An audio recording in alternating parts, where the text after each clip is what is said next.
Next method आता है sir अपने पास मेथड ऑफ लीस्ट स्क्वायर्स। ये थोड़ा बहुत रिग्रेशन जैसा है, क्योंकि जिस तरह से रिग्रेशन में हम लोगों को एक स्ट्रेट लाइन इक्वेशन निकालनी होती थी, उसी तरह से यहाँ पर भी हमें एक स्ट्रेट लाइन इक्वेशन बनानी होती है।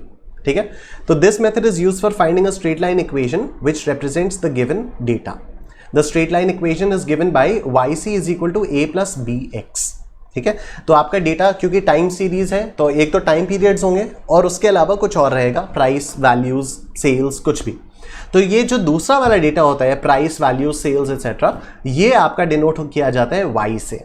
ठीक है, x क्या होता है ये अभी धीरे धीरे हम लोग सीखेंगे।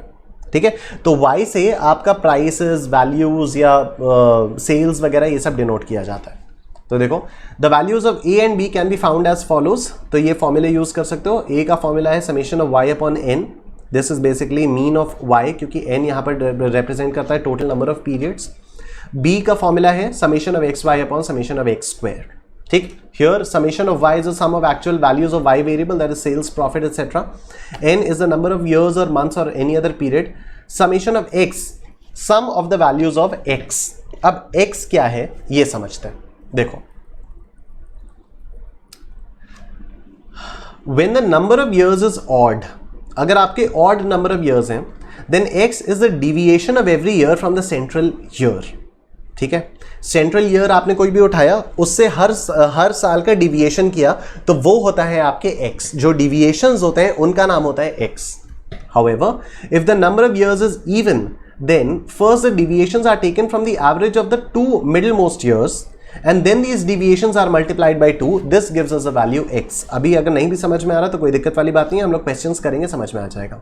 ठीक है, summation of X Y is the sum of the products of x and y and summation of x square is, जाहिर सी बात है x की वैल्यूज का स्क्वायर करोगे उन सबका टोटल। ठीक है, तो आ जाओ क्वेश्चन देखते हैं। सबसे पहले ऑड वाला देखेंगे, उसके बाद इवन वाला देखेंगे। ठीक है, तो fit a straight line trend to the following data by the least square method and estimate the sale for the year 2019। ठीक, तो 2013, 14, 15, 16, 17 का डेटा हमारे पास दिया हुआ है। देखो हमने किया क्या, हमने ईयर वाला कॉलम बनाया एक 2013, 14, 15, 16, 17। उसके आगे हमने सेल्स लिखा जो कि हमारा y होगा, तो सेल्स हमने लिख दिया 10, 20, 30, 40, 30, 50, 40। उसके बाद हम लोगों ने लिखा deviations of the years from 2015। यहाँ पर सेंट्रल ईयर क्या है, सेंट्रल ईयर ये है 2015।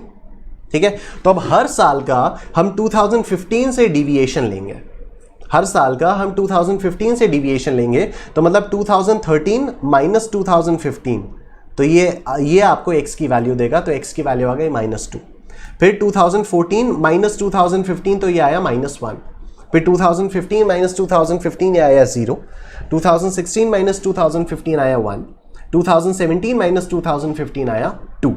ठीक है, x आ गया तो हम लोग एक्स वाई कर सकते हैं, मल्टीप्लाई कर सकते हैं और x की वैल्यू को स्क्वायर भी कर सकते हैं। ठीक, हमारे पास समेशन एक्स स्क्वायर आ गया, समेशन एक्स वाई आ गया, समेशन y आ गया, n हमारे पास है ही। n कितने हैं, 1 2 3 4 5, n है आपके पास 5। तो अब आप a और b की वैल्यूज फाइंड आउट कर सकते हो। a की वैल्यू आ गई, b की वैल्यू आ गई, तो आपकी बेस्ट फिट लाइन ये आ गई।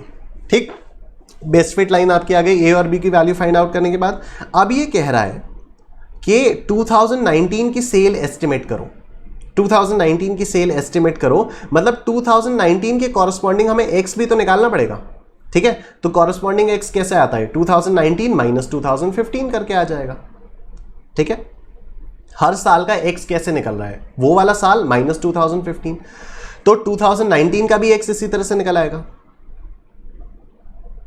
2019 माइनस 2015 इज 4, तो 2019 का कॉरस्पॉन्डिंग x आ गया 4। ठीक है, therefore estimated sales of 2000 is given by ये y 2019 क्या आ गया, 30 प्लस 9 इंटू 4। 30 प्लस 9x आपकी इक्वेशन आई थी, 30 प्लस 9x आपकी इक्वेशन आई थी, तो 30 प्लस 9 इंटू 4 इज 30 प्लस 36, तो 66 आ गई आपकी एस्टिमेटेड सेल ऑफ 2019। ठीक है, तो x निकालने का तरीका बस समझना था, हर साल को सेंट्रल साल को हर साल से माइनस करना है, वो आपको x की वैल्यूज देगा। ठीक, नेक्स्ट क्वेश्चन देखो, नेक्स्ट क्वेश्चन ये रहा। Fit a straight line trend to the following data by least square method and estimate the sales for the year 2012। अब ये आपका इवन नंबर्स हैं, कितने इवन ईयर्स हैं, 2005, 6, 7, 8, 9, 10, ठीक है, 1, 2, 3, 4, 5, 6 साल हैं ये, ठीक है। तो अब इसमें देखो किस तरह से किया जाता है। पहले तो आपने यही वाला कॉलम बनाया ईयर्स वाला, सेल तो वाई रहेगा, इसमें कोई दिक्कत नहीं है। अब आप इसके मिड पॉइंट से डिफरेंसेस लोगे। इसका मिड पॉइंट क्या आएगा? 2007 और 2008 का एवरेज, ठीक है, इसका मिड पॉइंट यही होगा। 2007 और 2008 का एवरेज वो क्या आएगा? 2007.5, ठीक है। तो अब 2007.5 से आप डिफरेंसेस लोगे तो 2005 ये आएगा आपका 2005 minus 2007.5 is equal to minus 2.50, ठीक है। ये आएगा आपका 2006 minus 2007.5 is equal to minus 1.50, ठीक है, एंड सो ऑन। इसको आप लोग अपने आप से भी फिल कर सकते हो। तो मिड पॉइंट ऑफ द मतलब average of the middle 2 years से आपने डिफरेंसेस लिए, ये लेकिन x नहीं है। इन डिफरेंसेस को जब आप 2 से मल्टीप्लाई करोगे तब आपकी x की वैल्यू आएगी, ठीक है। इन डिफरेंसेस को जब आप 2 से मल्टीप्लाई करोगे तो आपकी x की वैल्यू आएगी। तो देखो यही मैंने यहां पर लिखा हुआ था, ये if the number of years is even, then first the deviations are taken from the average of the 2 middlemost years। जो 2 बीच के years होंगे उनके एवरेज से आप deviations low, and then these deviations are multiplied by 2, और फिर उन deviations को 2 से multiply करो, this gives us the value of x, ठीक है। तो यही किया हुआ है यहां पर। ये डिफरेंस फ्रॉम 2007.5, उसके बाद डिविएशंस इनटू 2 करके आपके पास x आ गया। एक्स वाई आप निकाल सकते हो, एक्स वाई आप निकाल सकते हो, एक्स स्क्वायर आप निकाल सकते हो, राइट। अब a और b की वैल्यूज निकल आएंगी, उसके बाद आपकी बेस्ट फिट लाइन आ जाएगी y c is equal to 92.5 plus 3.843x, ठीक है। अब ये कह रहा है कि 2012 की सेल को एस्टिमेट करो, तो 2012 के कॉरस्पॉन्डिंग हमें x निकालना होगा, ठीक। तो हम लोग क्या करेंगे? हम लोग करेंगे, कैलकुलेटर खुला है मेरा, यस कैलकुलेटर खुला है। 2012 माइनस 2007.5 ये आया इनटू 2, तो मेरा 2012 के कॉरस्पॉन्डिंग जो डिविएशन होगा वो होगा 9, सॉरी 2012 के कॉरस्पॉन्डिंग जो x होगा वो होगा मेरा 9, ठीक है।